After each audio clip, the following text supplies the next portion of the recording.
Hi children, today we are learning long oo sentences. Means in this sentences there are the words which have long oo sound. It is oo.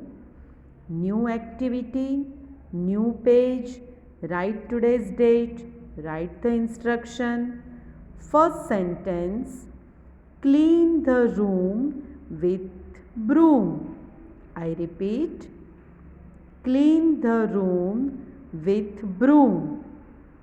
Next, please eat with the spoon. I repeat, please eat with the spoon. Next sentence, I saw a goose in the pool. I repeat, I saw a goose in the pool. Next sentence, an owl was on the roof. I repeat, an owl was on the roof. Next sentence, the frog is in the boot.